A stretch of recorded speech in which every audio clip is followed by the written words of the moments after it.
Welcome to Physio Home. क्या आपके मन में भी ये सवाल है कि क्या मेरी डिस्क बल्ज ठीक हो सकती है या जो डिस्क बाहर निकल गई है वो कभी वापस अंदर भी जा सकती है।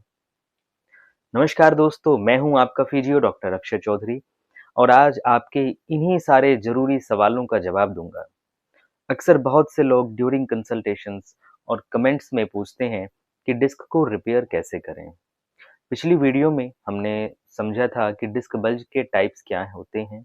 आज हम जानेंगे कि हमारी बॉडी कुदरती तौर पर यानी कि नेचुरली इस डैमेज को कैसे ठीक करती है।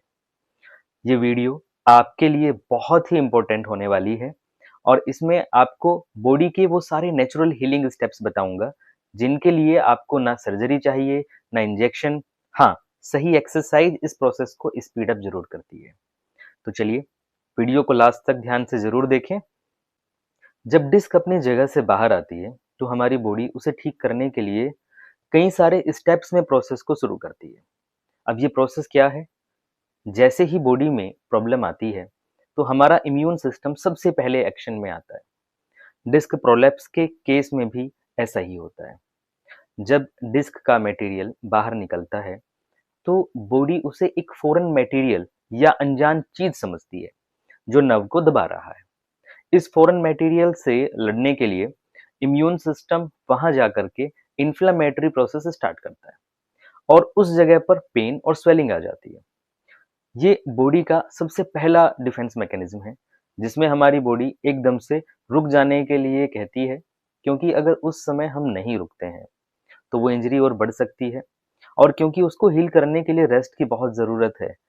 तो ऐसे में आदमी हमारी एक नेचुरल टेंडेंसी है कि हम तब तक रेस्ट नहीं करते जब तक कि हमें वहां पेन ना हो रहा हो।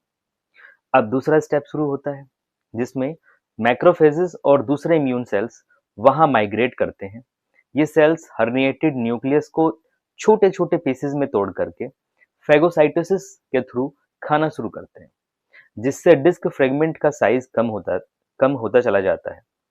अब तीसरा और सबसे इंपॉर्टेंट स्टेप शुरू होता है जिसमें आपको आपके जो आपके सवाल थे उन सवालों का जवाब मिलेगा।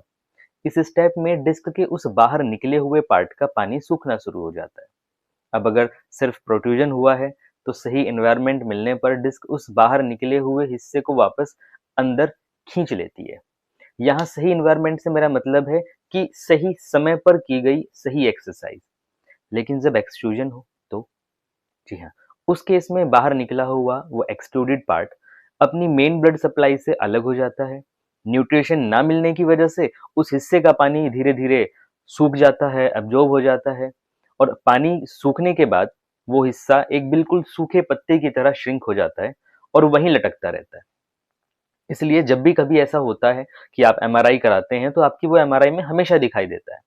लेकिन क्योंकि अब वो श्रिंक हो चुका है, वो सूख चुका है और उसने जो नर्व के ऊपर कंप्रेशन बनाया हुआ था वो कंप्रेशन उसका हट चुका है, आपके सारे सिम्टम्स जा चुके होते हैं और इसीलिए आपका गोल डिस्क को वापस अंदर करना नहीं बल्कि उस नर्व के ऊपर आ रहे प्रेशर को हटाना है और ये सही एक्सरसाइज से बड़ी आसानी से हो जाता है। अब एक चौथा स्टेप और होता है।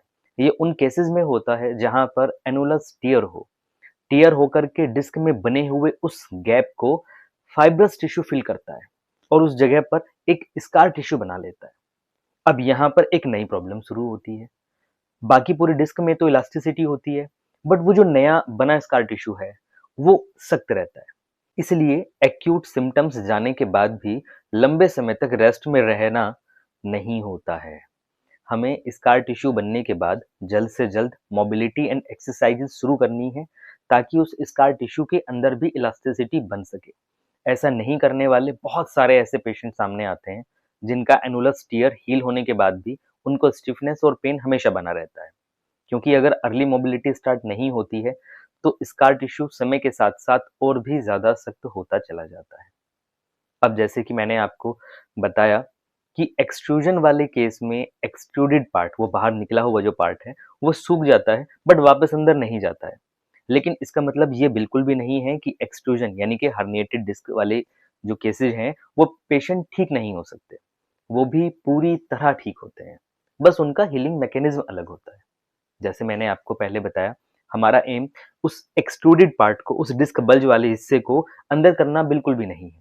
हमारा एम है नर्व के ऊपर पड़ रहे प्रेशर को हटाना।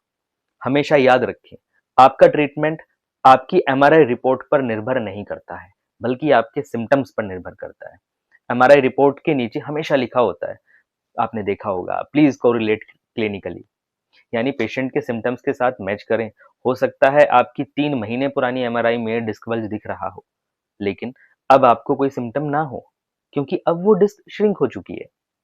एमआरआई ये नहीं बताती कि प्रॉब्लम नई है या पुरानी, ये सिर्फ आपके सिम्टम्स ही बता सकते हैं। तो ये थे बॉडी के अपने हीलिंग सीक्रेट्स। इस जानकारी को उन लोगों तक जरूर पहुंचाएं जो कमर दर्द से परेशान हैं और सोचते हैं कि वो कभी भी ठीक नहीं हो सकते। अगर आप अपनी कंडीशन के लिए पर्सनल गाइडेंस चाहते हैं और अपनी एमआरआई रिपोर्ट डिस्कस करके अपने लिए सही एक्सरसाइज जानना चाहते हैं, तो नीचे दिए गए नंबर पर व्हाट्सएप करके 1-to-1 पेड कंसल्टेशन बुक कर सकते हैं। आपको एक बहुत छोटी सी फी पे करनी होगी, देन हम प्रॉपर इस बारे में डिस्कस कर पाएंगे। एक आखिरी बात, हर डिस्क बल्ज पीछे झुकने यानी कि एक्सटेंशन से ठीक नहीं होता, और हर हर्निएशन का मतलब ये भी नहीं होता कि वो ठीक नहीं हो सकता। अगली वीडियो में हम बात करेंगे कि कब आगे झुकने यानी कि फ्लेक्शन वाली एक्सरसाइजेस हमें करनी है और कब पीछे झुकने वाली। ये पेशेंट के सिम्टम्स पर डिपेंड करता है, तो जरूर देखिएगा। ऐसी ही और इन्फॉर्मेटिव वीडियोस के लिए चैनल को सब्सक्राइब करें और बेल आइकन प्रेस करें ताकि कोई भी वीडियो मिस ना हो पाए। जल्दी ही फिर मिलते हैं, तब तक के लिए नमस्कार, stay healthy, take care. Thanks for watching.